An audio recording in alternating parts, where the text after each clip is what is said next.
नाज़रीन कराम, आज हम आपको टेक्नोलॉजी की दुनिया की इंतहाई मशहूर व मारूफ कंपनी जिसने दुनिया को बहुत से ज़बरदस्त आलात से मुतारिफ़ करवाया की तारीख़ और इसके अरूज के मुतल्लिक तफसील से आगाह करेंगे।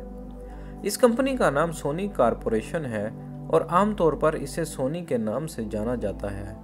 तो दोस्तों, आप जब भी सोनी का नाम सुनते होंगे तो शायद आपके जहन में सोनी टीवी आता होगा, लेकिन आपको ये बात जानकर हैरानी होगी कि सोनी कंपनी की खिदमत सिर्फ टीवी तक महदूद नहीं, बल्कि ऐसा बहुत कुछ है जिसका शायद ही किसी को इल्म हो। इस कंपनी का आगाज़ 74 साल पहले जंग अजीम दोम के बाद 7 मई सन 1946 में जापान के शहर टोक्यो में मसारो अबुका और अकियो मोरिता ने रखा।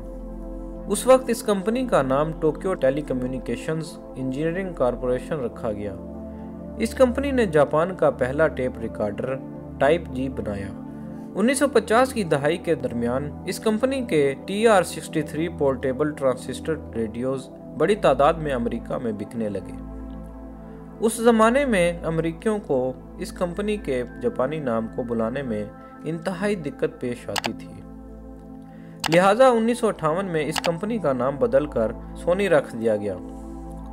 सोनी ने 1960 में दुनिया का पहला ट्रांसिस्टर और एंड पोर्टेबल टीवी मुतारिफ करवाया, जिसका नाम TV-8301 रखा गया। 1960 में ही सोनी के को-फाउंडर अकियो मोरिता ने अमेरिका में सोनी कॉरपोरेशन ऑफ अमेरिका की बुनियाद रखी। 1968 में सोनी ने अपना पहला लेजेंडरी कलर टीवी ट्रेनियट्रॉन के नाम से मुतारिफ कराया। 1969 में सोनी ने अपना पहला पोर्टेबल कैसेट रिकॉर्डर TC-50 मुतारिफ कराया। 1971 में सोनी ने U-मैट्रिक मुतारिफ करवाया, जो कि दुनिया का पहला वीडियो कैसेट फॉर्मेट था। इसी में मज़ीद पेशरफ करते हुए 1975 में सोनी ने बेटामैक्स फॉर्मेट मुतारिफ करवाया, जो कि वीडियो रिकॉर्डिंग के लिए इंतहाई मुफीद था। 1979 में सोनी ने अपना पहला शाहकार वॉकमैन मुतारिफ कराया, जिसको आप उस वक्त का MP3 प्लेयर भी कह सकते हैं। ये दर हकीकत एक पोर्टेबल कैसेट प्लेयर था, जो कि उस ज़माने में बहुत मकबूल हुआ, यहाँ तक कि ये 90 की दहाई तक लोगों में इंतहाई मकबूल रहा। इससे लोगों की म्यूज़िक सुनने की आदत तब्दील हुई और अब वो हेडफोन की मदद से म्यूज़िक सुन सकते थे। 1981 में सोनी ने फिलिप्स के इश्तराक से दुनिया की पहली कॉम्पैक्ट डिस्क यानी CD मुतारिफ करवाई, जबकि उसी साल इंच फ्लॉपी डिस्क 3.5 भी मुतारिफ करवाई। 1960 से लेकर 1990 तक सोनी कंपनी ने जापान की तरक्की में अहम किरदार अदा किया। चूँकि सोनी कंपनी की प्रोडक्ट्स की क्वालिटी शुरू से ही उम्दा होती थी, इसलिए अमेरिका में मेड इन जापान प्रोडक्ट्स को बहुत पजीराई मिलने लगी। 1980 की दहाई में ग्लोबल रिसेशन के बायस इलेक्ट्रॉनिक्स की सेल्स गिर गईं, जिसके सबब सोनी का मुनाफा तेज़ी से कम हो गया। इसको देखते हुए उस वक्त एक तज्ज़ियाकार ने कहा, सोनी का दौर ख़त्म हो चुका है, लेकिन दर हकीकत सोनी कंपनी के तारीख़ी सुनहरे दिन आने वाले थे। इस वक्त के दौरान नोरियो होगा ने प्रेसिडेंट की कुर्सी संभाल ली। उनके दौर में सोनी ने टेक्नोलॉजी से हटकर दीगर और शोबाजात में भी कदम रखना शुरू कर दिया, जिसका आगाज़ इंश्योरेंस कंपनी से किया गया, जिसका नाम सोनी लाइफ इंश्योरेंस रखा गया। 1981 में सोनी ने दुनिया का पहला इलेक्ट्रॉनिक कैमरा मैविका के नाम से मुतारिफ करवाया।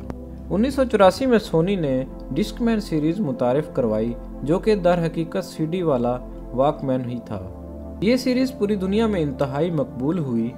1985 में सोनी ने हैंडीकैम प्रोडक्ट्स मुतारिफ करवाईं। 1986 में सोनी ने write once optical disc launch की।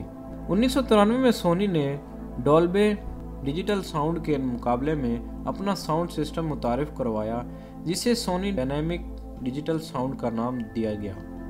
1994 में सोनी ने गेमिंग इंडस्ट्री में भी कदम रख दिया और प्ले स्टेशन मुतारिफ करवाया। सोनी की ये प्रोडक्ट आज भी इंतहाई मकबूल है और हाल ही में इसका 5वां वेरिएंट लॉन्च किया गया है। 1997 में सोनी और फिलिप्स के बाहमी इश्तराक से DVD फॉर्मेट भी मुतारिफ करवाया गया और यहाँ तक कि ब्लू रे डिस्क फॉर्मेट की तश्कील में भी सोनी का इंतहाई अहम हाथ रहा। 1998 में सोनी ने पहली मर्तबा फ्लैश डिस्क मुतारिफ करवाई, जिसे आजकल USB के नाम से पुकारा जाता है। सन 2000 में दूसरा प्लेस्टेशन मंजर आम पर आया, जो पहले प्लेस्टेशन से भी ज़्यादा कामयाब रहा। 2004 में सोनी ने LED बैकलिट LCD टेलीविजन मुतारिफ करवाया, जबकि इसी साल ही प्लेस्टेशन पोर्टेबल यानी PSP भी लॉन्च किया, जो कि हैंड हेल्ड गेमिंग डिवाइस थी। सोनी सन 2005 तक अपने LCD टीवी के लिए LCD-V नाम इस्तेमाल करती रही, लेकिन बाद में इनका नाम ब्राविया रख दिया गया। 2006 में सोनी ने प्लेस्टेशन 3 मुतारिफ करवाया, जिसमें ब्लू रे फॉर्मेट इस्तेमाल किया गया, जिसकी वजह से ये अपने मद्दे मुकाबिल Xbox 360 और V से बरतर साबित हुआ। इसमें मोशन जेस्टर्स की सहूलत मौजूद थी। 2007 से 2009 में ग्लोबल रिसेशन के दौरान भी सोनी की मकबूलियत में रत्ती बराबर भी कमी ना आई, बल्कि ये उस दौरान मोबाइल फ़ोन बनाने वाली चौथी बड़ी कंपनी बन गई। 2012 में सोनी ने पहली बार LED डिस्प्ले मुतारिफ करवाया, जिसे क्रिस्टल LED डिस्प्ले का नाम दिया गया। 2013 में सोनी ने टीवी के लिहाज से एक नई टेक्नोलॉजी दुनिया को मुतारिफ करवाई, जिसमें बैकलाइट सिस्टम और क्वांटम डॉट्स का इस्तेमाल किया गया। मोबाइल फ़ोन मैन्युफैक्चरिंग के लिए सोनी ने एक नई डिवीज़न सोनी मोबाइल कम्युनिकेशन के नाम से मुतारिफ करवाई, जिसका हेडक्वार्टर टोक्यो जापान में है, जिनमें कैमरे की सहूलत भी मौजूद थी, जो कि उस ज़माने में अनोखी बात थी। इनके इन फीचर्स की बदौलत इनका एप्पल कंपनी के आईफोन, जो कि 2007 में रिलीज़ हुए थे, से कांटे का मुकाबला हुआ। 2019 में Sony CMOS image sensor chip का सबसे बड़ा सप्लायर बन गया। ये चिप कैमरे, कंप्यूटर और स्मार्टफोन में इस्तेमाल होती है। इस वक्त सोनी अपने VNS कार पर काम कर रहा है, जिसमें सोनी ये दावा कर रहा है कि ये गाड़ी मुकम्मल तौर पर बिजली पर चलेगी, जबकि इसमें 33 सेंसर नस्ब होंगे और इसकी मैक्सिमम स्पीड 240 किलोमीटर फी घंटा होगी। सोनी इस कार को कुछ ही अरसे में लॉन्च करने की तैयारी कर रहा है। नाज़रीन कराम, ये थी आज की हमारी वीडियो। अगर आप भी किसी मारूफ कंपनी की तारीख और उसके अरूज के मुतल्लिक मुकम्मल मालूमाती वीडियो बनवाना चाहते हैं, तो उसका नाम नीचे कमेंट बॉक्स में ज़रूर लिखिए, और रोज़ाना की बुनियाद पर मज़ीद वीडियोस देखने के लिए वीडियो को लाइक और चैनल को सब्सक्राइब करना मत भूलिए। शुक्रिया। अल्लाह हाफ़िज़।